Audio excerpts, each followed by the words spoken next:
episodes of people are getting murdered and dying in national parks. Which is the piece of advice that I give to everyone who's like, "Oh, you homeschooled. Did you like it? I've been thinking about doing this with my kids." I'm like, "Oh, buckle up, baby." If anything, it talks to like how brave you are and how you say yes to like all of these things. So you are in your early 40s and your husband's in his early 40s. Your kids are 5 and 7. You quit really well paying jobs. For most Yeah. people, that would have been where Yes. the answer became no. You had great paying jobs, you pulled your kids out of school, and you hit the road. You went van life, like, all in 100%. And that is that's a lot, but I gotta ask, like, why? Like, what was the big motivating driver in that? So we had that dream for over 10 years, like almost immediately when we started getting serious in our relationship. When we, after, you go from dating to like, oh, this might be my person. We Yeah. started dreaming of this life where we are on the road and we're like, we did a lot of outdoor activities. We used to go rock climbing and ice climbing and skiing and hiking a lot. And so I think naturally we were like, oh, wouldn't it be great if we could just van life it? But he and I are both very practical people. Mhm. And I have a frugal bone that I was born with. Mhm. I saved every penny that I got and never spent it on anything.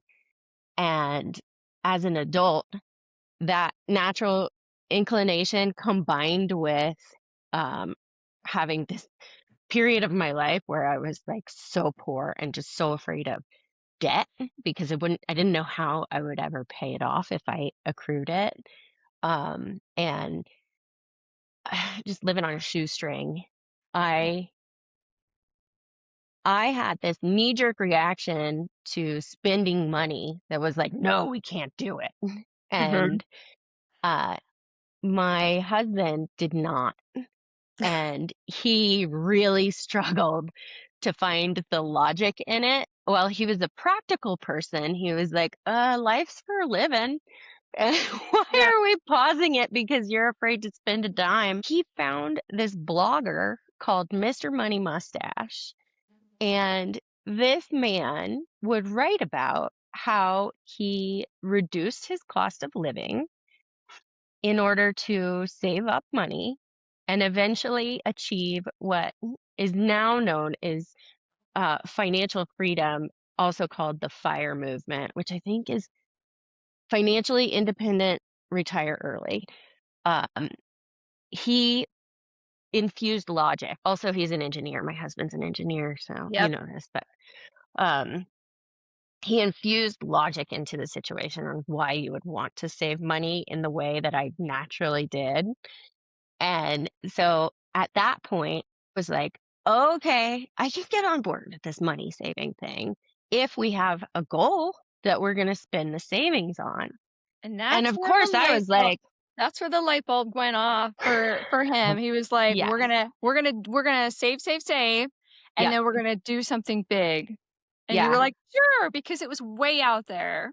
It was way out there. And I was like, in my head, I was like, that money is for when we all lose our jobs and the world comes crashing down again and we can only eat free apples from the hotel in the morning. Like that's when that money is for. But okay, sure, we'll save it up for a dream.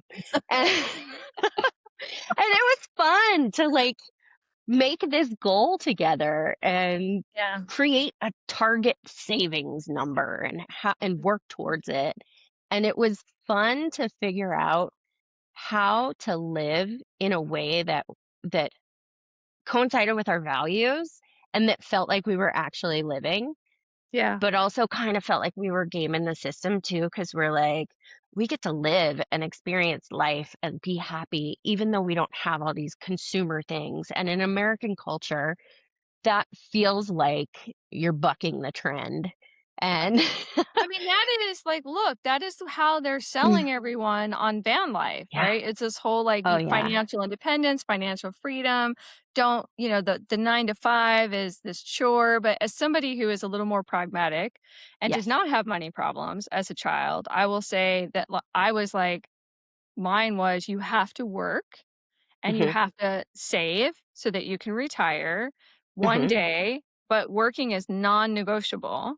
So you guys kind of like bucked it out, like again, like you did throughout your whole life, and Yeah. I've gotten lots of questions on Hillary's episode on how she went from job to job and why she did all that. So here's what I'm going to tell you guys. If you want more questions answered on Hillary's main episode, go to YouTube, watch it. If you haven't watched it, subscribe to the podcast, watch it on, listen to it on Apple, send us comments. We will do another episode that walks everyone through like how she decided to do this or that or this direction or that direction. But that philosophy is very much alive. The bravery philosophy is very much alive when you guys decide to just like get in a van. And I'll let you guys Oh, know, like yeah. I went to their wedding. I was a big part of Hillary and her husband's wedding before the kids came along. And I remember in their vows that they promised to be each other's Sherpa and to travel the world. And I remember distinctly my husband looking at me and he's like, they're not going to work. They're just going to travel the world.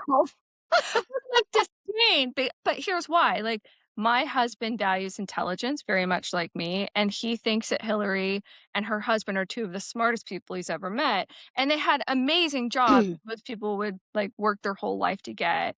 So I'm gonna take us from, like, you guys were planning this from, like, 2010 until you actually, like, said, "Hey, this is really gonna happen, we're gonna do this." And at the time, kids had come into the picture, you were living this great life, in Oregon, you had a community, you had lots of friends, and you you came to Las Vegas and you were talking to me and said, "Okay, so listen, we are going to quit our jobs. We're going to pull the kids out of school and we're going to go travel the country in our trailer, in our truck, in our RV." And I remember, like, really controlling myself and being like, "You know what? Like, if that is what is going to make you happy and make you feel fulfilled, like, you gotta take it. You gotta go for it." Because and I remember, like, me breaking the news to Doug, and he was, like, not happy about it at all, but I trusted you to know what was best for you, right? And I can't Yeah. imagine that this conversation went that easily with other people. So Oh. what did people say when you told them? Like, what was the most guttural reaction? So, parents come to mind first because Yeah, they also had a very loving but worried, yeah, since a train of thought when we told them this. And my parents, much like you, were like, "No, you have to work." And they, um, absolutely could not see how this was an option for life, mhm, and they struggled with it. And we were like, "We can't worry about it because they'll see when we're doing it that yeah, it's all okay." But my mom did worry about me a lot. If my dad worried about me, he kept it to himself. yeah. And now that it's all over, they tell us how proud they are. What about the other moms that were in your mom group that you were like your little Oh, network in Oregon? What was yep, that? they my friends in Oregon, they were so sad. And I was so sad too. They're like, "You're leaving me," which is a great reaction Yeah. because I also thought I'm leaving them. And that was one of the scariest parts of it for me was leaving these this community that I had built and this mom support group that I had and these friends that, if I was having a big day and needed some time to myself, that I could send my kids to them and I trusted them and I knew my kids would be safe and happy and they'd be having fun with their kids. Mhm. And the same for them. If they needed anything, they knew I was there. And I was taking that away from them. And I was taking that away from me. And and it was just sad all around, and they were so kind, though, and they would ask all the questions of the about just curiosity. They were staying curious about it Mhm. whilst also being sad. My husband's parents, I think their reaction was the best, because they were very supportive. They are lovely people, and they just think he's so smart and wonderful, and I hope that when my kids are adults, I look at them like they look at him. Like, they're just like, "Oh, how smart are you? Oh, what a good idea," to just about everything, and, so we tell them this, and they're like, "Oh, you guys really know how to live." Like, and of course, they were also worried and they asked a lot of questions, but they're Yeah, like, "We're so excited for you." And that actually surprised me the most because I think their reaction was just not what I was expecting. I was expecting them to be worried and us to have to explain it and give them comfort. And they yeah. immediately were just like, "You're brilliant. Tell us more." I mean, I think So I think that that's great. So before I continue this, welcome to the High Five Hot Mess podcast. oh, yeah. It's me and Hilary back again. But we're talking about her van life because I just can't believe I missed that in the first episode. Again, we might have a trilogy with Hilary because her life has been so dynamic. So, but I want to tell you, so I broke the news to Doug. So Doug and I don't think anybody could love Hilary more than how much Doug does.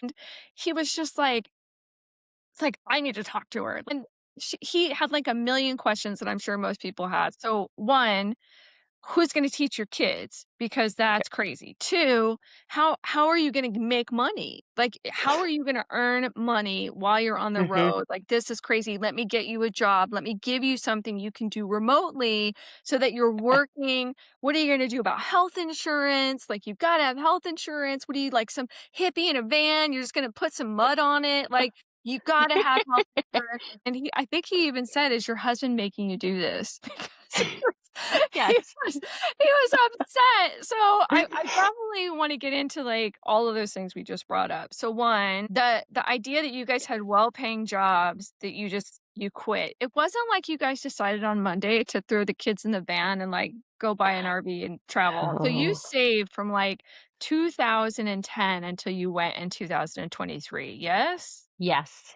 Yeah. Okay. We saved a lot, and we had all along the way, we had a financial target, and pre-kids, the financial target was much different than post-kids. Yeah. So, and obviously we didn't do the trip pre-kids. Yeah. So once we had the kids, the goalpost shifted, and we were like, "Oh, we have to save more money now because we have these little lives that we've got to make sure are taken care of." Yeah. Um, and so we kept saving, kept saving, kept saving, and then the only time that we would go on a date was once a month. We would go to this pizza restaurant during happy hour where we had a punch card, and we would get, like, a free slice of pizza when we got the punch card filled out. We'd each get a beer, we'd get our pizza, and this was our date. Once a month, we went to this pizza place while the kids were in school. Yeah. And, so it's like a daytime date also, but I'm telling you this to demonstrate the frugality of even Yeah. our date nights, but and Yeah. then we would sit down with a binder that we were keeping that had, like, all of our expenses, all of our income, um, all of our assets, like our car and our house, and we looked at how much money we had, and then we looked at what is it that we're trying to do. And at that time, because we had 2 kids, we decided we were going to buy a truck and a travel trailer, which is like the pull behind kind of camper that Yep. you see. So, so that we would have enough space, and we would talk about at these dates, which I learned later after we stopped traveling that it's not really a date. It's like a business meeting with your partner. Yeah. But Yes. that's for another day.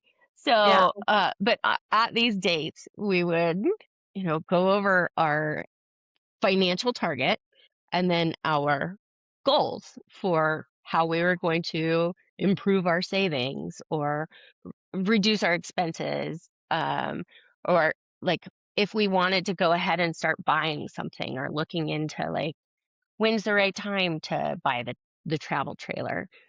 So we hit our financial goal. Are you comfortable sharing what that target goal was, the number? Honestly, I don't remember. Okay, so So your we tar were very conservative. well, and this is I think I need to right size this in my head, so hopefully the Okay. listeners will not mind. So, to me, when I'm hearing I need to cut back, that means I'm being as honest as I can, so don't be mad at me, but that means I don't go to the spa. That Yeah. means that I don't buy new clothes. If I'm grocery shopping, I don't buy, like, stuff that isn't absolutely necessary to, like, feed, us, but I still buy brand names. I still buy Yeah. the laundry detergent that I always wanna use. I buy the hair products that I wanna use. I just cut out, like, the extras, but you owned a home, right? Hmm. You guys were had a mortgage on you had a house. You were Yep. paying for Montessori for your kids, which will come up Yeah. later. Yeah. Paying for Montessori for your kids. Over 13 years. Oh, So, but we, because we are very practical, we yeah, wanted to make sure that we had enough money to do the trip that we wanted to do in yeah, the way that we wanted to do it. And that if we couldn't get jobs when we got back, or if the jobs that we got were not at the same level that they were before we mhm, left, that yeah, we'd still be okay. We wanted to have enough money to make sure that, the trip was taken care of, but also afterwards, we didn't know what that would look like. yeah. And we were like, let's just go ahead and plan for the worst. So, That's amazing, Hilary. So in order to make that happen, what did you have to give up? Like, because it's I want to be as specific as possible so that we're none of us are yeah. out here fantasizing about throwing our kids in a van and hitting the road because we didn't buy Slurpees or whatever, Starbucks. So, like, what did you have to give up in order to make that happen?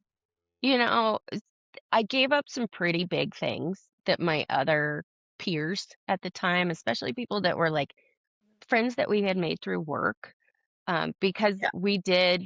we were in higher paying jobs. So were our friends and coworkers, which Yeah. is like such a blessing for everyone. Um, but also like we were like, oh, we can't live at the same level that they are living at. And so sometimes some shame came with that for me because I would like I felt Give me like an I wasn't. example. Give me an example, Hillary. I think the best example I have is just going to a friend's house and they have like this wide assortment of um, beverages to entertain people with. Maybe they have like different types of wines that they might have gotten from wineries that they visited. They had different types of liquors because their husband was like into whiskeys and like to taste different ones. Mhm. They might have the fridge stocked with like kombucha or La Croix, Yeah. the sparkling waters, you know? And at our house, if you came to visit us, if I had orange juice, like, that was a big deal. And there must have been a party that week. Yeah. So, Yeah. I might have, like, a six-pack of, like, weirdly assorted beers Yeah. and maybe a bottle of cheap wine, and I would go to their houses and just be like, I can't do this. And after a while, it did take a toll on me to the point where it was like only inviting people over that were really close to me Yeah. and that I knew would love me no matter if I had orange juice or not. And you but I don't think I realized it at the time. Like I definitely felt, So like, oh, I can't do that, but talk to me I about something, Hilary, that I wanna uh share because I think you were more aware of it than you actually thought you were. So, yeah. I remember we were having a conversation and you were telling me that you went over to your friend's house and they bought a new house and how Mhm. big it was and how awesome it was. And you're like, it's really hard for me because I really want that for me and I want it for my Yeah. kids and I want to be able to have a big yard and I want to be able to have all those things. But Yeah. I can't because we're taking this trip. And even then, that was still Yeah. years out. I think the Yeah. kids were like, like 1 They and were 3. They little. were very Yeah. little babies, and I remember thinking, like, "I don't think I could do that." Like It want was something I want yeah. it. Yeah. I had 2 friends that bought these gorgeous houses. Oh, they were so beautiful. Yeah, And and I was like, "We could buy one of those if we weren't going on this trip." Like, I think that's what we would maybe do with this money. If yeah. we weren't going on this trip, we would get a bigger, fancier house in a better school district.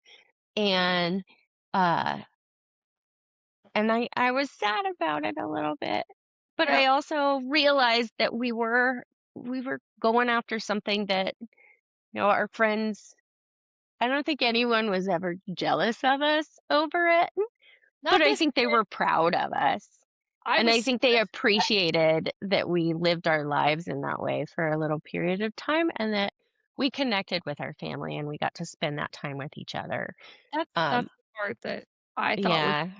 was that so I had talked to your husband. I talked to your husband, and when I asked him what he was hoping to get out of the trip, he said, "I want my kids to realize that their entire environment could change and they're always gonna be fine."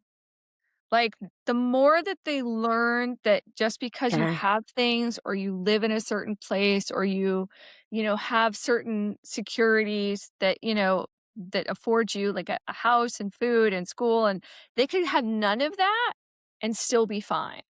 And I thought that was really awesome because I was Yeah. like, I understood his motivation at that moment. Like, I was like, Mhm. "Okay, like, this makes sense to me." Yeah. And I think that was the first time I was ever kind of really okay with it because I was very worried about you. I kept sending Hillary all because so they went and we'll talk about the trip in a minute. I promise. We're gonna talk about all of it.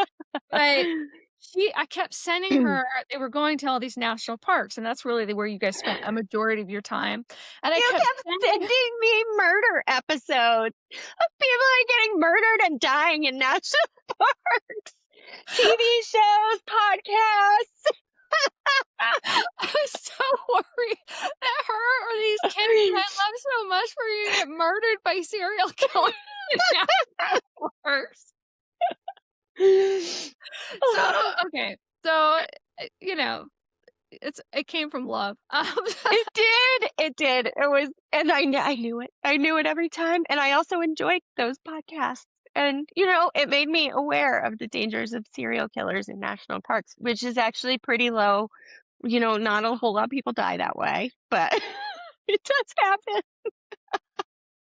Okay, let's talk about the kids because the kids were a big part of this whole like Yeah. I don't think from my own perspective, I never imagined in a million years like the journey with the kids as it ended up being with the kids, Yeah. right? Like Yeah. so you pulled your kids out of school and they were in Montessori their whole life. Like I remember Mhm. Hillary talking to me when her daughter, her oldest child, her daughter was getting into Montessori and how jazzed you were about it because it was like this experience, and again, I wanna reiterate, Hillary and her husband are 2 of the most intelligent people I've ever met. So they've got these 2 super smart boys that are like, "We're gonna have super smarty kids, and they're gonna, I don't know, maybe, like, invent plastic eating fish." Like, I don't know, something really cool in Montessori. And as someone who had no children and did not really get the whole, why aren't they just going to public school? Like, I didn't get it at all. But we went on that journey. So you and your husband were both like, "We'll just homeschool." and it will be fine. And so, what did you learn about your kids and their education when you guys went on the road? And you be responsible for homeschooling them. My husband's family is, they're all so smart. His parents did such a good job with their kids' education, and they raised 2 engineers and a doctor, and they're all lovely people, and everyone's just so smart, and they put their kids in Montessori school, and they did Montessori school through part of elementary school. We thought everything was going really well, and we hit the road, and we realized my son is 5 years old. He should be in kindergarten. He's in homeschool kindergarten now, and he cannot say the ABCs. We spent the first month on the road just singing the ABCs. Every time we got into the truck, we sang the ABCs. So it took him a month to learn the ABCs, and it took us a while. We thought he was just messing with us at first because he's a 5-year-old. Like every 5 year, I don't know how old you are when you learn the ABCs, but it's before 5. And we were like, oh, okay. Turns out his interest is art. And he just drew pictures and did whatever art things they would let him do. And he didn't learn anything academically at Montessori school. And then it turns out my daughter actually really loves to learn. However, she is dyslexic. And we did not know that until she went to public school. And her first grade teacher was like, something's not right. uh, Keep an eye on this. She's reversing letters. She can't read and she's 7. And like, that's not normal either. Like, some kids learn to read late, but she, Sorry, the I remember when this conversation happened, yeah, and I'm gonna tell you guys because I have to just we gotta come as clean as possible. So, I remember that Hilary and her husband had this very hard conversation with her daughter's teacher, but it really felt yeah, like she was blowing it all out of proportion. Like she is making like she's telling me my kid has a learning disability and she's there's no way we would know. yeah, And blah blah blah. And so I remember that conversation and then I remember that when you guys were here for Thanksgiving, when we had the real so there was a thing that had happened on the car on the way here. So you guys yeah, were maybe 4 or 5 months in. So it yeah, was still kind of in yeah, the very beginning, and she had written a letter to us, but when you held it up, it was completely backwards. And I total was mirror like image. She wrote like I that all mean, day. Are you a witch? I was like, "That's like witchcraft." But I It was was like, the wildest thing. "It's the wildest thing if you've never seen it," and that's when you really were like, "Okay, this is serious. Like, this is Yeah, a real learning disability that no one told you about." Like, you were prepared to homeschool your incredibly brilliant, exciting children. You probably weren't ready to homeschool with with a son who did not wanna do it because he just wanted to draw pictures all day, and a daughter who had severe dyslexia, right? So, yeah, like, yeah.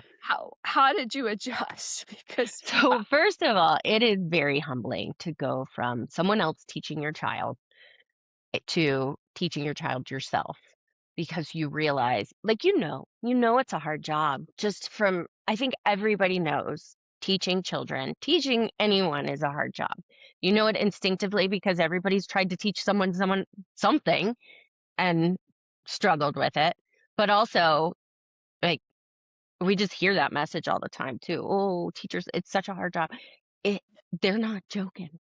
Uh, and you give teachers this like praise and they hold this higher, they're kind of put on a pedestal in your head when you are a parent and you see your child growing underneath them, growing under their care. Mhm. But when they're not growing or when they're still, you know, a year into school and writing paragraphs in mirror image can't spell, can't read, and you're like, "What's going on?" It still, that teacher's up on a pedestal, but you're like, "Is it the teacher? Is it the what's happening?" And then I start teaching her how to read.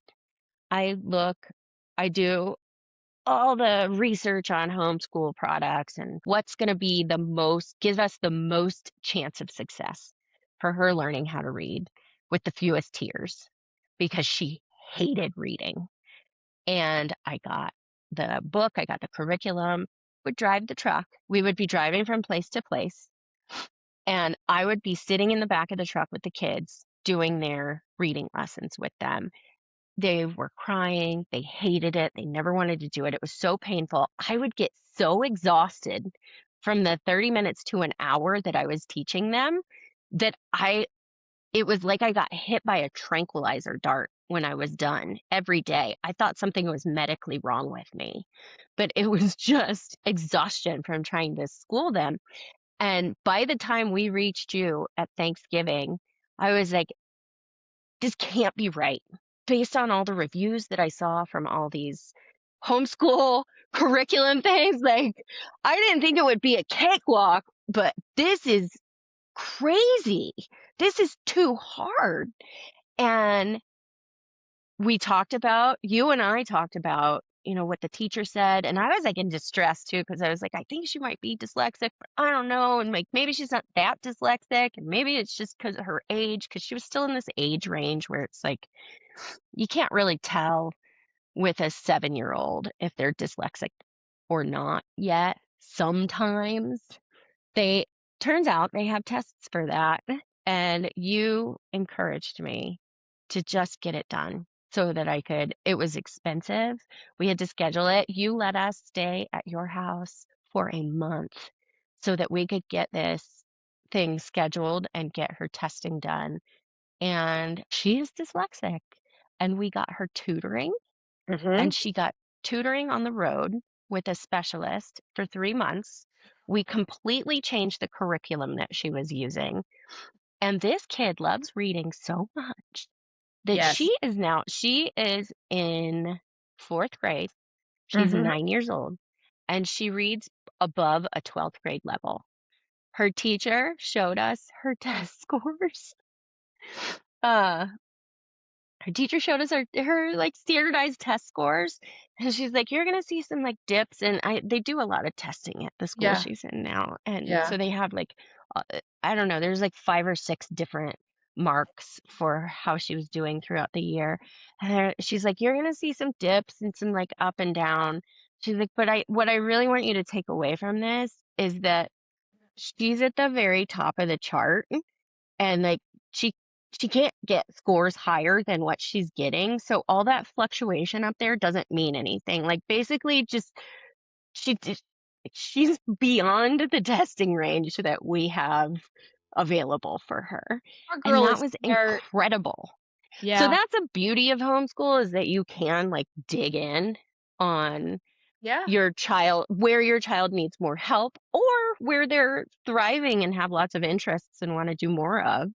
Yeah. But it was also just incredibly hard, and I was like, "We're not cut out for this." Like, I don't know how to teach a dyslexic child how to read, Yeah. and it was so hard. It was Uh, hard to watch. Like, I yeah. remember so I wanna just quickly give a shout out. Her kids are super, super smart. Like, one of her daughter loves Greek mythology, and I was just messing around with her one day, and I was like and she's just watching TV, like, putting up with me asking her questions, but she was watching TV, and she was 7 at the time, and I said, "Hey, who is your favorite mythological woman?"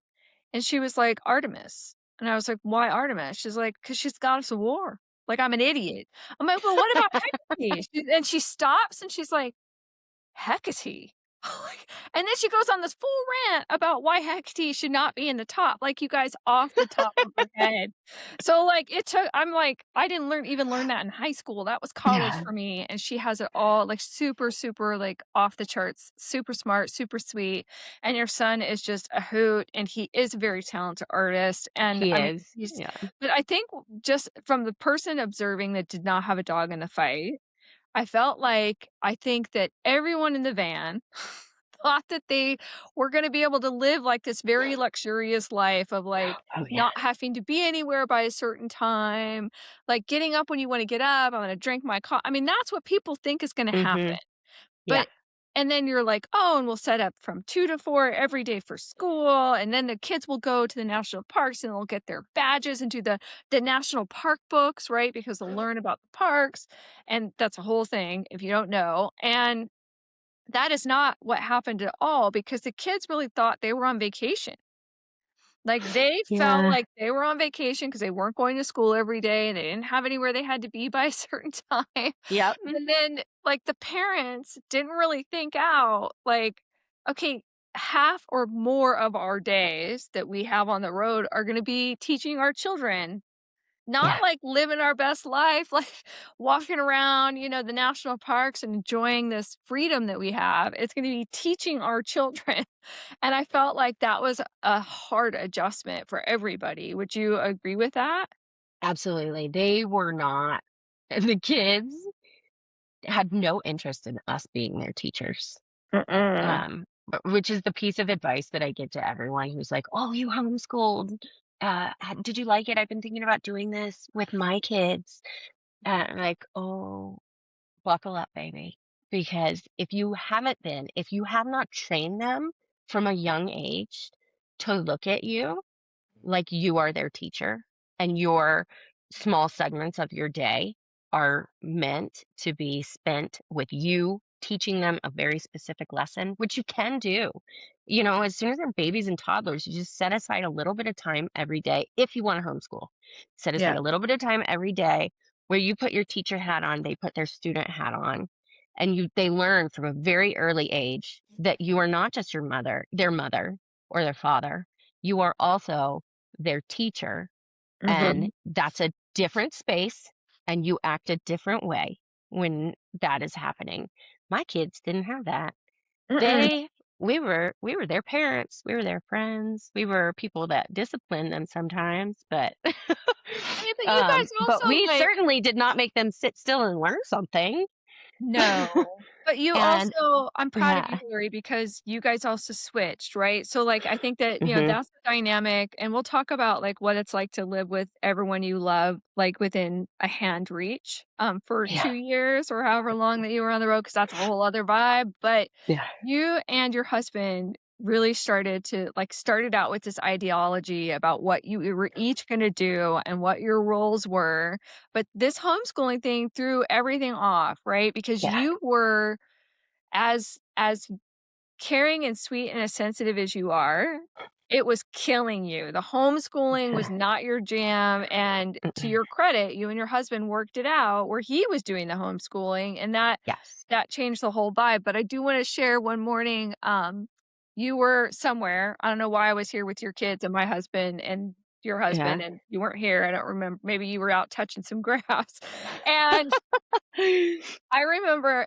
your husband is sitting there with your kids, like, trying to get them to focus, and your son is, like, up on a chair, like, flinging pancakes above his head, like and then your daughter's like, "I don't have 2 more minutes, I'll answer 1 more question, then I'm done," like, bargaining with your husband.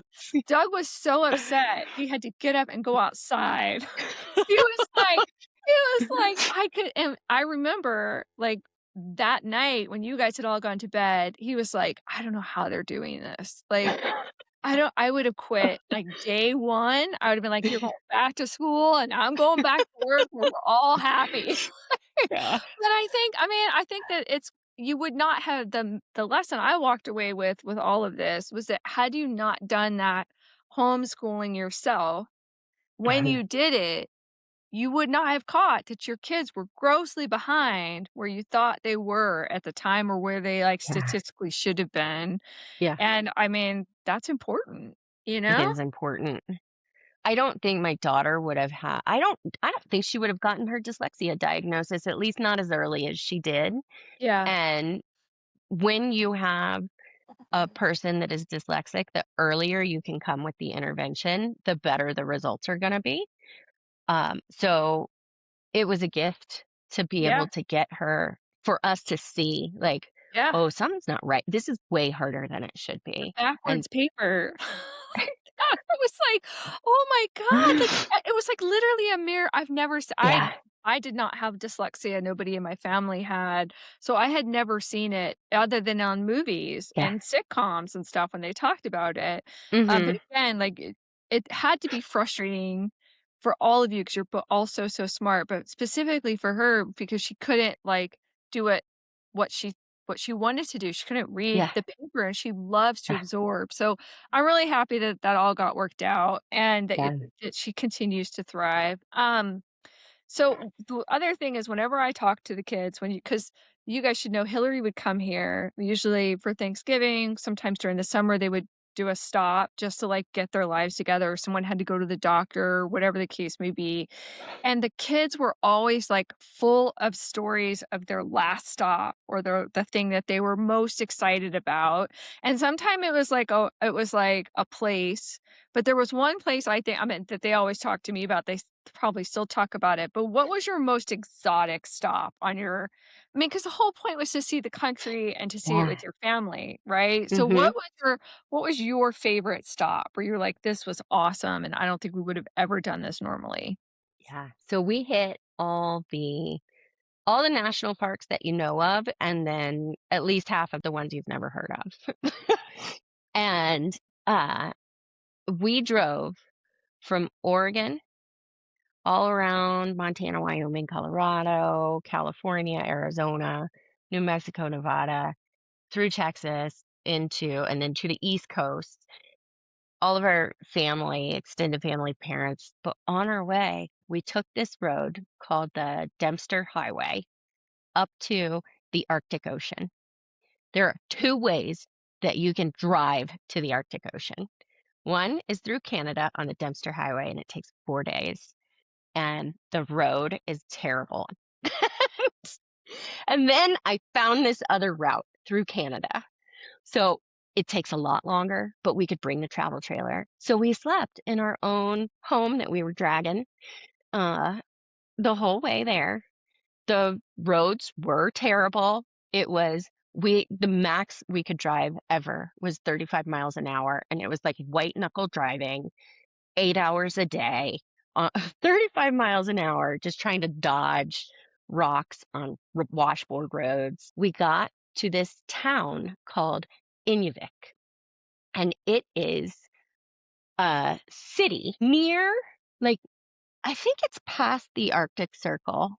I'm not entirely sure, but they have two gas stations there, an airport. You can fly in there. They have a post office and they had a proper campground. So we stayed at the campground and we like did our sewer dump and water refill and there were paved roads. We drove onto paved roads and I remember I think it was our third day when we got to Inuvik and I was so just amazed at this city. And I texted you and I was like, "Oh, we need to come here on vacation sometime. It's amazing." And you're like, "Yeah, hard pass." We finally got to all the way to the Arctic Ocean and it was so cool. There's like the only people that live out there are First Nations people. Yeah. Like, maybe there's a few others, but mostly it's just First Nations people that have this little town set up, and one of the first things we saw when we got there was this husband and wife fishing. Their 2 daughters were playing out on this jetty, and our kids went and played with their kids. And she gave me a fish, and we ate our Arctic Ocean fish a couple days later, and it was delicious. And then we're hanging out, and we meet this wild character of a man. He was a Canadian. He's like, I have 11 kids. And he just loved to talk and meet people. And he was like his shirt, what he had on like a Hawaiian shirt and the buttons were off by one and his hair's like gray and sticking out all over the place. Mm. And so we're parked right beside him and he's like, oh, you gotta go see, what did he call her? I can't remember what her like American name was. Uh-huh. But when we met her, I learned that her name was Quatsi, which means cutie in their language. And Okay. so Cutie, he's like, you gotta go see Cutie. She'll make dinner for you. So this grandmother, beautiful Mhm. soul, invites us to her home, and she was, oh man, just full of life, but also full of opinions and had a clear way that she saw the world. And we get there. She tells us, come at 5. We're going to have dinner at 5. And she had invited like 6 or 8 other people to come.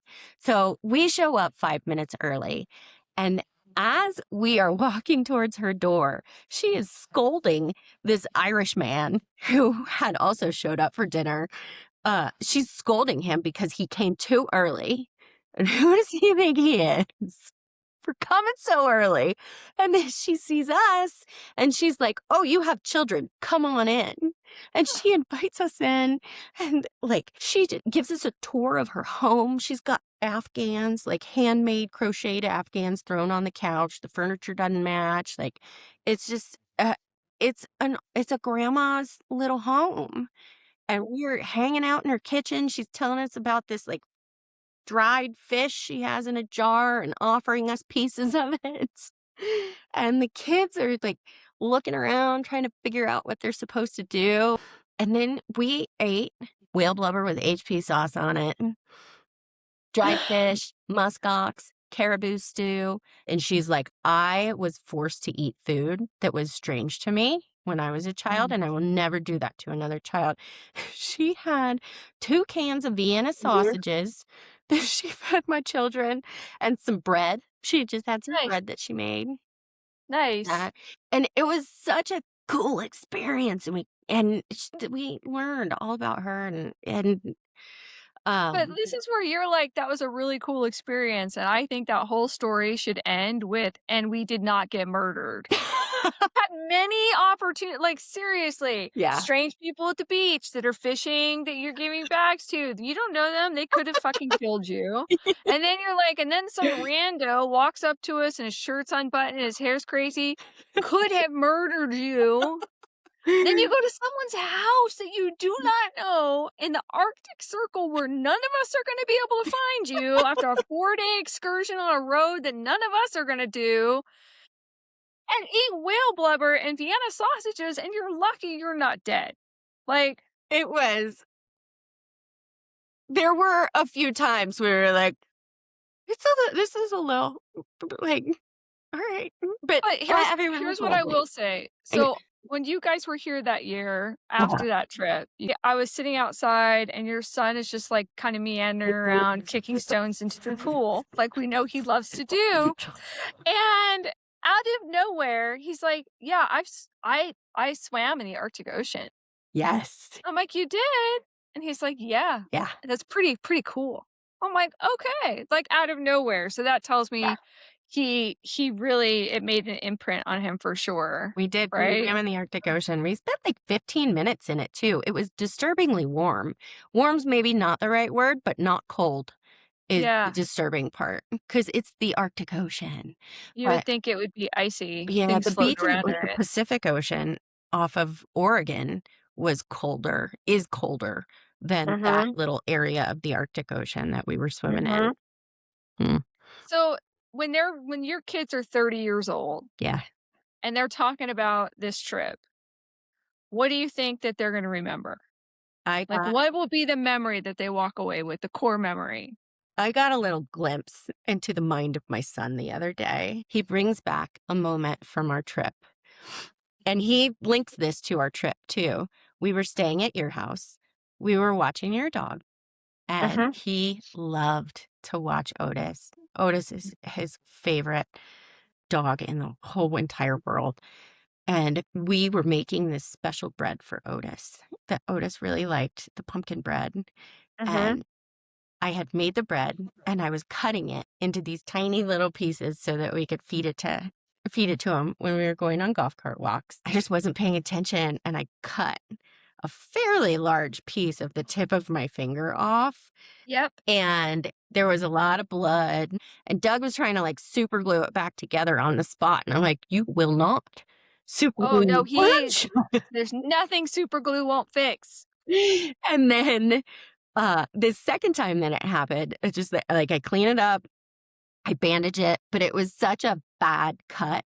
I didn't feel like I could wash my hands properly enough to be the one doing kitchen things. So it kinda, like, knocked me out of the running for one of the main tasks that I enjoyed and was good at, which is, like, kitchen things, and, Yeah. and this is what stands out as one of his biggest memories, is when I almost cut my finger off, is what he called it, and I was like, "That was, like, not even a big deal at all." Like, yeah, it was more than a paper cut, but Well, I mean, but that's so we took our similar but not the same. So my niece, when she was that age, we took my nieces to Disneyland, which for me was a very big deal that I was able to afford to take my family to do something we could never afford when I was a kid. And so Doug and I very proudly take my mom and my brother and his wife and their kids. We go to Disneyland, we do all the Disneyland things, and we stay at like this little like a courtyard Marriott, right? Because it's close, it's what we could afford, and it's close enough to the park that it would be easy to get back and forth from the park. So 3 years later, I'm talking to my niece and Disneyland happens to come up, and I was like, "Do you remember when we went to Disney?" And she's like, "I remember a yellow hotel and free breakfast. Like, there was, like, free pancakes, right?" That's what she remembered from, like, the the momentous Disneyland trip. She remembered the yellow hotel and free pancakes. Yep. Mhm. Yeah. I love it. So They but so do, like, when anybody asks them where they enjoyed going the most, they usually say, um, it's not Great Sand White Sands. White Sands, but, the national park where the missile silo is w I might be confusing things, but I know there's, like, a military base nearby, and I think there's some missiles, and there's these sand dunes, and that is one of the least memorable trips for me. The thing I remember about it most was arguing with my husband about whether or not to keep the sleds that we had gotten. We got these sleds so that we could climb up the hill and slide down the sand, which the kids loved it, but it was just really hard and for me to climb up a sand dune, and then it wasn't really worth it. Sometimes it was fun, sometimes it was just felt like a lot of work, and there was sand everywhere, but I have a feeling that'll be a memory for them too. when I was looking up van life and, Yeah. like, what people would wanna most know about it, Mhm. the big thing that kept coming up besides the money piece, and number 2 was, like, what is it like to really live long term in a very, very tiny space? So, it took a lot of organization. I felt like I was always organizing and reorganizing the trailer, and when we first left, it was just piled high with stuff because I thought we needed all these things, and I spent the first 3 months every time we made a stop in a city that had a Goodwill nearby, just taking donations, it was so early in the trip too. I think there were kitchen utensils, kitchen tools that I was like, "We don't have room for this. I have to figure out how to do more with less." And, yeah, a lot of, like, home things when we got to his parents' house, there were some things that we were like, "We don't wanna donate this, but we definitely don't need it on the road with us," and they let us store some things at their house.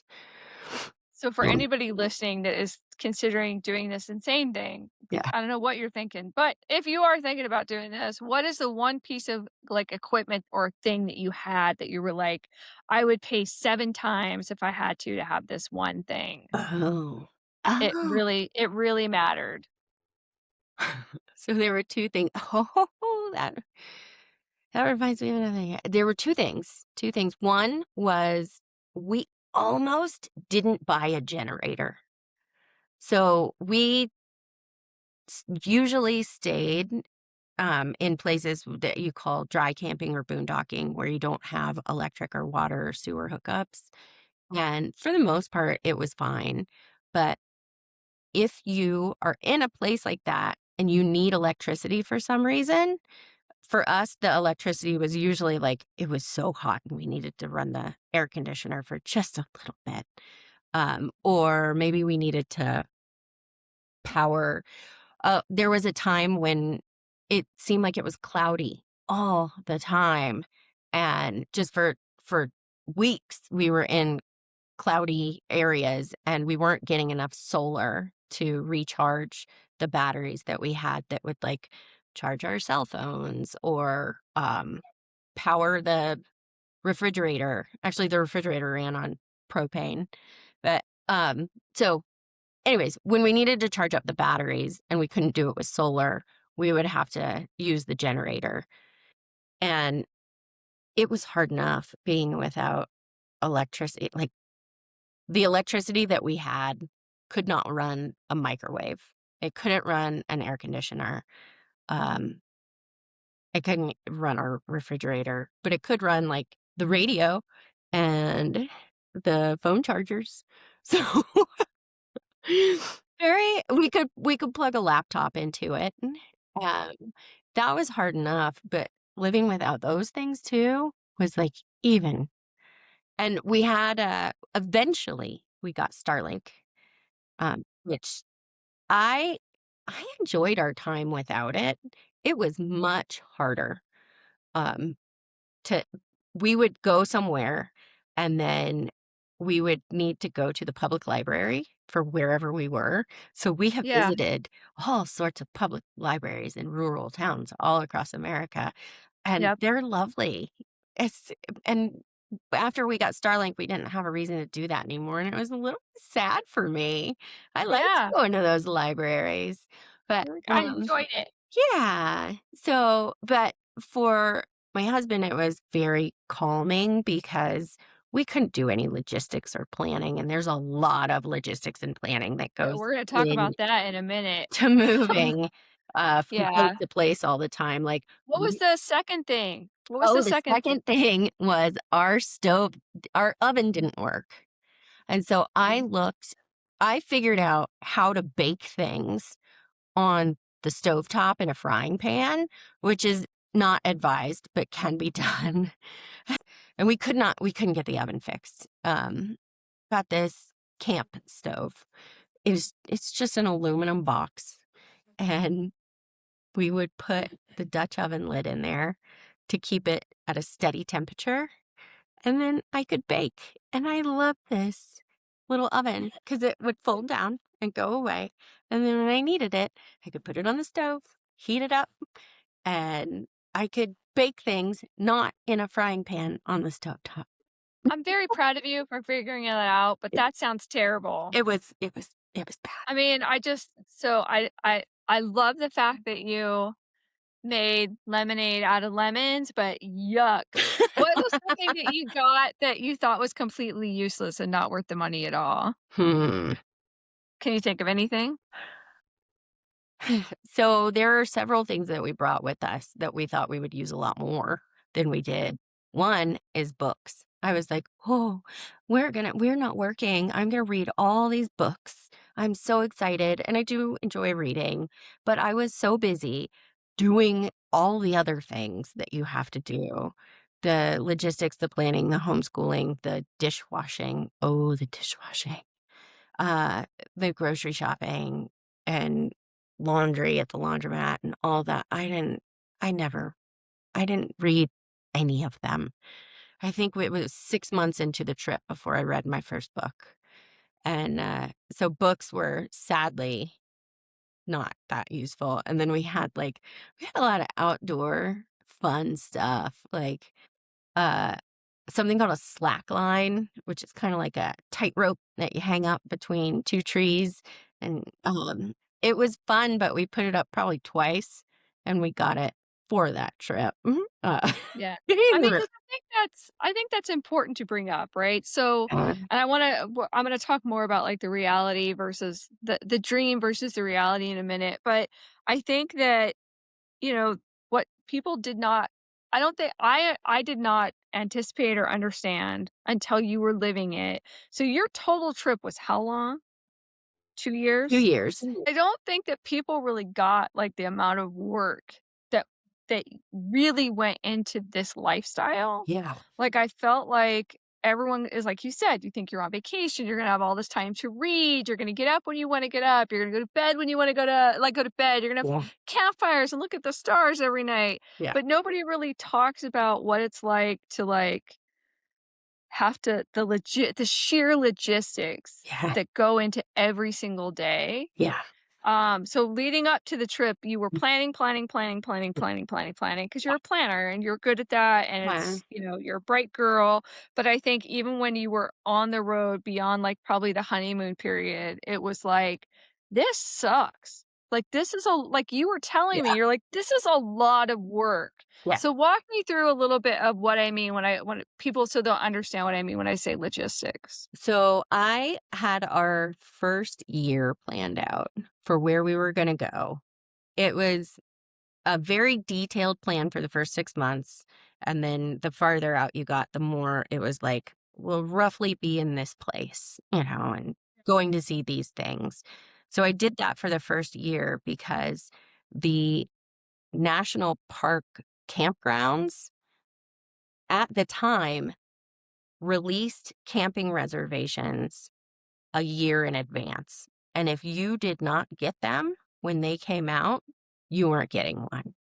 So I had to make our campground reservations a year in advance for everywhere we were going along the road, along the calendar. And and that meant I needed to know where we were going. So it was a lot of Google Maps and spreadsheets and keeping track of all those reservations. And the other thing is when you're driving a travel trailer, you drive slower. When you're towing this like 8,000-pound house behind you, you have to drive slower. And you can't drive on every road that's available. There are some roads that have low bridges. And if you drive on that road, you're going to destroy your camper because your camper is bigger than the bridge. So it was usually we tried to stick to interstates when we were driving anywhere if we could. But if we couldn't, we had to figure out well in advance. We were like using trucker apps and websites to Yeah. try and figure out like where those low bridges were, where Yeah. where obstacles would be that we couldn't drive with a camper. So that just getting from point A to point B, you have that. And then you have the fact that you're driving slower. So you have to account for that, but you also have to set up your home whenever you get to where you're going. And maybe sometimes that's just pulling into a spot and making sure you're level, and that making sure you're level part isn't as easy as it sounds, but neither is the pulling into a spot part. Right. So you need to get there before the sun goes down. So you have to leave. You have to back into whatever time you have to leave to make sure you're there with enough daylight to get all those things done and get everything set up. So you're not, like, punching a clock at work, you're punching a national park clock. Like, Yeah. you gotta make sure that you get to where you and I think that people really underestimate the amount of planning and logistics that's involved with that, Mhm. right? And, like the shower and bathroom situation, right? Like, just the logistics around how are you gonna clean yourself and your children, Yeah. do your laundry, Mhm. like, everybody thinks, "Oh, we'll go to a laundromat, it'll be great, like, no problem," but what was that reality like? So I was like, oh, the laundromat is going to be my time. I'm going to go to the laundromat by myself. That'll be my time. But the reality of it was we had to find the laundromat. And when we were driving through very rural areas of Canada and Alaska, they were hard to come by, and we would have a pile of laundry by the time we got there. So I'm, like, weighed down with the laundry because I had, like, a laundry backpack and a laundry bag, and I've got, like, tens of 40 pounds of laundry on me, and I drive to the laundromat, and then I have to bring it in, and then I had so many loads of laundry to do that I'd have all the washers going, and they're going off at different times. Like, you get them started, and then they're finished 20 minutes, 30 minutes later, because they're commercial washers and dryers, so they're pretty fast. And then by the time I get the last load started, I have, like, 10 minutes until the first load is done and needs to go into the dryer if I'm lucky, or maybe I'm sitting there and waiting because other people are there doing their laundry too, and I need 4 washers, but there's only 2 available, so we have to, like, keep an eye out for the next one, who's available, and I thought I was gonna have this, like, every week I'd get to go to the laundromat and do the laundry, and it would be this relaxing me time. No, it was just constant. We did have a shower in the trailer. However, we only had so much storage capacity for what's called gray water. And Yeah. mostly I needed that storage capacity of gray water for like washing our hands and doing kitchen things. Yeah. And That makes so sense. the first several months that we were on the road, we used campground showers. Mhm. And I had to take these 2 little kids into campground showers and shower them, and sometimes you go to campground showers and it's just fine. It's very clean and you're surprised. Um, I have a high level of anxiety around germs and, like, shared bathroom situations, so this was Yeah. extra hard for me because little kids drop stuff all the time, and I'm like, Yeah. "You have to wear shoes because 'cause I'm not trying to get, pick Hand, up foot, mouth disease. weird foot funguses, and, so I would make them wear shower shoes, and then they had a particular way they had to do their towel and get dressed so that we weren't just, like, touching everything, and this is really hard for little kids, so, like, not only do I just have this low level of stress about being in a public bathroom and showering in the first place, but then you add that on top of it, and it was a lot to deal with.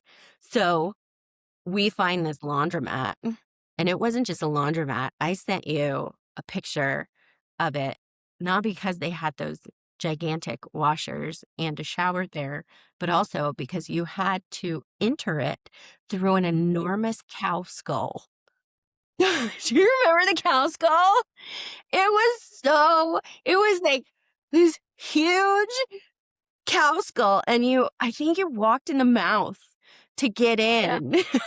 Yeah. And, or I'm gonna have to look at the picture, but it was like you went in through a cow skull, and you get in there, and it's a laundromat, and they have showers, but the showers were you had to put quarters in, and the water that came out when you first put the quarter there was no way to change the temperature. It just, like, you put the money in, the water came out, and it was freezing cold. And I was like, "I have to wash these kids because we don't have time to go stop somewhere else for me to wash them." And Right. for whatever reason, we had to do it then, and I'm, like, torturing my children with this cold water. And then I realized that you just had to kinda let it warm up for a while, and eventually like, I was not conserving our quarters, but I had to use the quarters on the laundry, and I only had so many, and we're in a rural area, and there wasn't, like, more quarters coming, so I'm like, "I'm Kids, gonna figure it out." it's ice cold, but your hair will be Gotta do it. shiny. Yeah. We did eventually get to a point where we started using the shower in the travel trailer, and Yeah. that was, oh, such a good change Yeah. especially for the kids. But for me, I did because we didn't have enough water where you could just Yeah. stand there and let it heat up. So No. every single shower I took was I didn't do this for the kids. I did let it warm up for the kids, but every shower we took, the first 2, 3 minutes were freezing cold. I remember going to the chiropractor and telling him about this and just being like, every shower is an ice bath in the beginning, and him being like, "Oh, it's so good for you. I've been Yeah, trying no, to you convince suck my it, wife to buddy. do that." And I'm like, "Yeah, We're not doing it. I didn't wanna take an ice plunge. I just wanted to take a yeah." shower. I'm like, maybe, like, thanks for seeing the silver lining there. You're like, "I'm gonna punch Yeah. you in the crotch." Um, so what is it do you think about van life? Like, what do you think the Instagram version versus the real life version? What do you think people need to know? Such a good question because we watched a lot of Instagram version and YouTube version, and we thought we had a pretty good understanding because in these little reels or in the longer YouTube videos, the people share their ups and downs. Yeah, They, you don't just see the rosy part all the time. But the yeah, thing that I don't think I really understood until I was in it was that when you're the watching it on Instagram or YouTube, it ends. Like Instagram, you get a little 30-second snippet of their life. On YouTube, you get, I don't maybe an hour of people telling you like yeah, what cool things happened and what hardships happened. Um, and then it's over, but it's not over for them. They're still mhm, going. They're still yeah. driving from place to place. They're still doing all the logistics. They're still living without electricity. They're still trying to figure out where they're going to dump their sewer. I mean, and you guys I mean, I don't do you remember how big the trailer was? The Ah, square footage? yeah. I think it was like less than 300 square feet. Very small Yeah. space with your husband every day, and, like, Mhm. I love my husband, we spend 24/7 together, but we have very, very different spaces that we can both go into and do our own space stuff, and when you're in a trailer, not only that, but, like, you've got your kids who you are the star of all of their movies. Mhm. In other words, there's no Hilary time. Yeah. There's, "Here's what I need today, mom, make this happen." Yeah. And then your wife, so your husband is like, you gotta keep him sane, and it had to be hard. It It had to be was. hard. It was hard. And there's um my my husband is like romanticizes boat life. He really wants to live on a boat. And I already told him, I'm not doing that. If you want to live on a boat, you got to go live on a boat by yourself. I'll be here when you get back. But he and I are doing life together, and I was on board with his boat life plans. I get seasick. Yeah, I like boats and water, but I don't want yeah, to live on one. And I think I mentioned the boat life thing because we had read several books about living on boats. We had watched YouTubes about it. And one of the themes that kept coming up over and over again was husband and wife teams that move onto a boat. mhm, It accelerates your marriage. It takes you from wherever you are to wherever you're going to be in like a year, like for the entire lifetime of your marriage. And yeah, I think that it really, living in this travel trailer did that too, yeah, because we were together all the time and we were having to figure out these tough situations, these logistics that like all solve different kinds of problems that we had never experienced before over and over again every day. It was something new. And every day you also have these moments in time where you're bored or you need time away and you can't get it. And those constant interactions, day in and day out, really, they either bring you closer or if you weren't meant to be, they send you in separate directions real quick. And for us, I got to a point where I could say to him, like, hey, I love you. I want to do life with you. But turns out I don't love boats. And so you got to do that on your own if you want to do it. And I'm okay with it. but before that, it was just like, "No, we're buds. We do everything together. This is" there's no saying no if the other one if it's their dream, I would be a dream killer to say no to that, and then we hit a point where I was like, "If we're doing life together for the rest of our lives, I gotta Yeah. learn to start saying no to some things that aren't gonna work for But me." listen, I was so proud of you when you did that because Hillary says yes to everything. That's Yeah. what her superpower is. It's like, "Hey, you wanna go sleep, like, nailed against an ice mountain in the middle of the night and below freezing temperatures, and we'll call it a vacation?" She's like, "Yes." I'll do that And I one. mean, like, I've got a million of those stories about her. It's one of the things I most admire about her. She is definitely she's up for it. Just know that. She's ready to do it. So when she was telling me, like, the whole plan was that when this first started, it was really like we might be on the road forever because we're gonna go and we're gonna do this van life, and then we're gonna go do a year on a boat. And I thought she was bonkers crazy because I'm the dream killer that's like, "But you get seasick. Like, how are you gonna go live on a boat?" Yeah. And she's like, "No, we're gonna do Dramamine, like, that's a problem for future Hillary, like, I'm not gonna worry about that. This is our plan, and this is what we're gonna do, and my kids are really excited about it." Like, "Okay." Well, then they go to Key West, the end of year 1, and or, like, midway through like, I think it was the end of year 1, and Hillary hated Key West. She did not like being on the boat. She did not like the water or the sand. It was really dirty, and Getting a she heat had rash all the time, like, I got the weirdest heat rashes. There was so much humidity. and she found camaraderie with one of her kids who also did not like boats and did not like being in the ocean and was like, "This is not my jam." And it still took a few, like, really, it took, like, 4 more months before Hillary was, like, brave enough to say, "No." Yeah.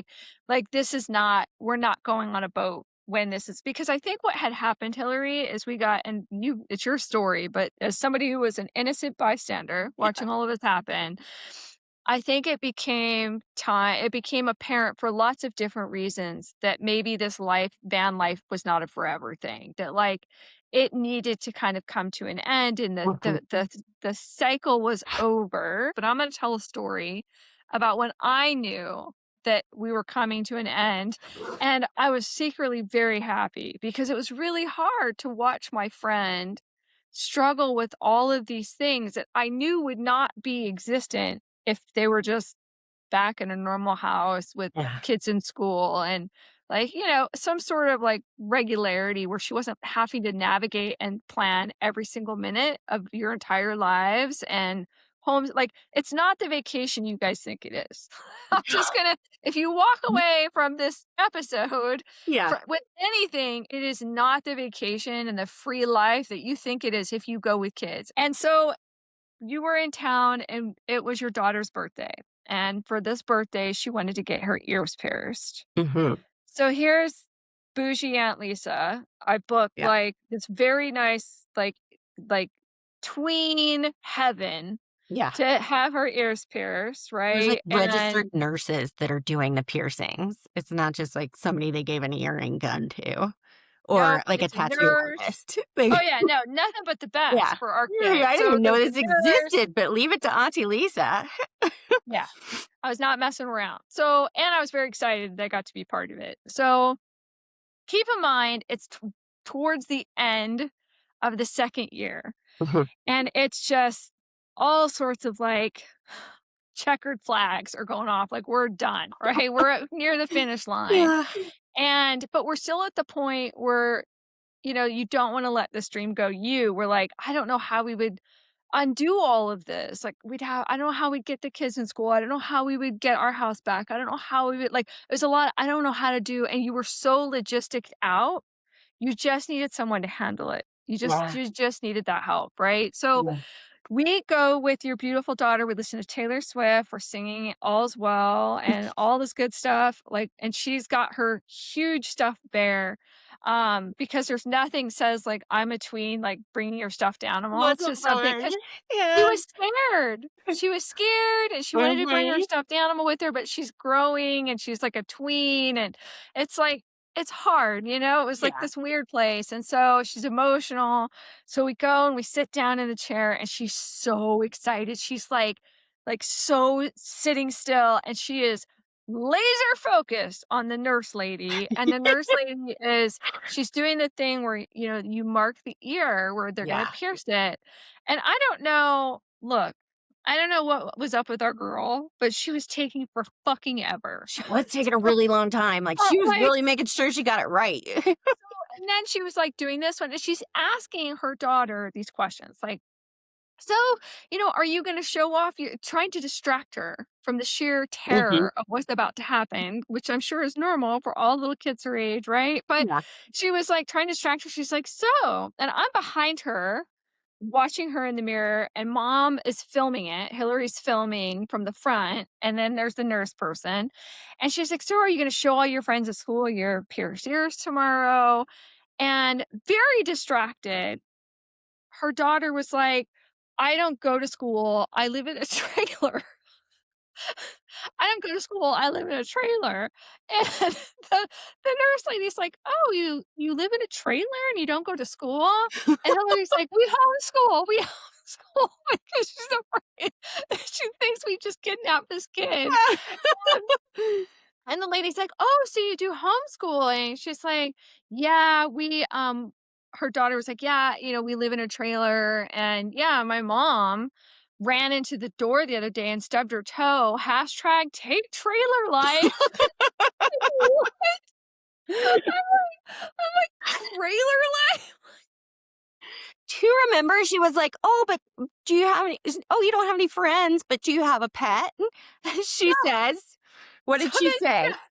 she goes, "So you don't go to school and you live in a trailer life." She's like, "But do you have a pet?" She's like, "My dog died."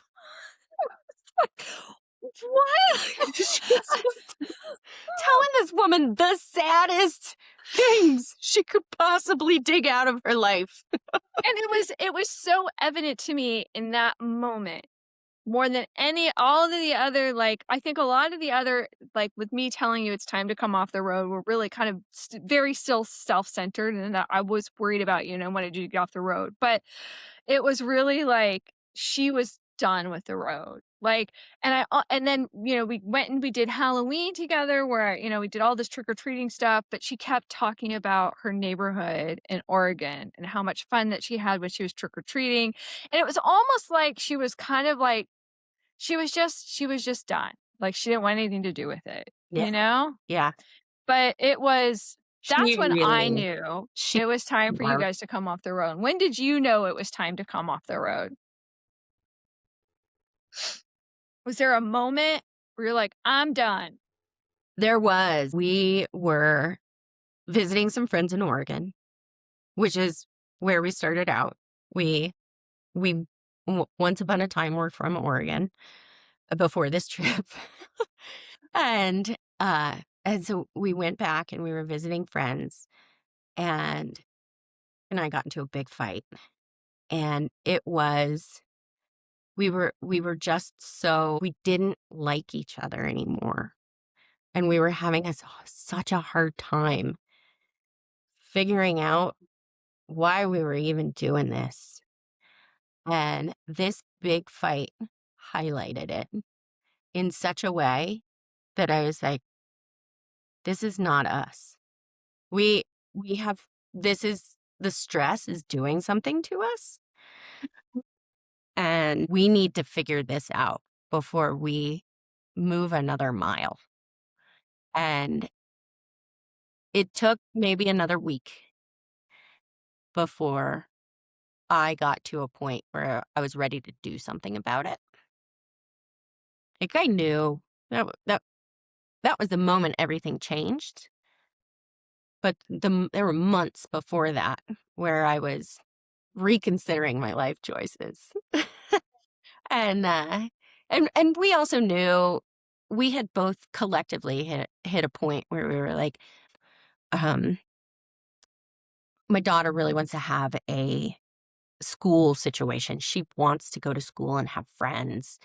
And, um, our son was completely happy to be by our sides and with us 100% of the time, every day, no matter where we were. But even he was ready to have friends again and be around his the friends that he knew and and I was just tired and we weren't really planning any cool trips anymore. We were just sort of like, what are we gonna do next?" And I was like, all these cool stops were becoming a chore, and he and I had we'd come to terms with this, and we're like, "Okay, why don't we spend the next 6 months traveling around and trying to figure out where we wanna live next? Where are good schools? Where do we like? Where do we wanna be? Where do we wanna settle?" But then we're in Oregon, we have this fight, and I was like, "Mm-mm, we can't travel anymore. Like, something is happening, and it's really bad." And he knew it too, and I rented an apartment. We put our kids within 3 days, I had an apartment rented. Our kids were signed up for school, and we were on the 4th day, we were at IKEA buying, like, basic furniture for this apartment and finding, some storage for the trailer, and we stayed in Oregon for 3 months, and we did marriage counseling. The kids needed a little, behavioral health therapy too for a few traits that had gotten wonky on the road, but we all enjoyed it. We loved being still for a moment. It gave and I a chance to reconnect and not have all the stresses of of trailer life, of hashtag trailer life, and figure out, like, do we really still like each other? And it turns out we're pretty good friends, and there's a reason we got married, and I'm glad we figured that out because it felt for a while like we weren't gonna get back there, and, and we ended up in those 3 months, things got better, and the kids were so happy to go to school.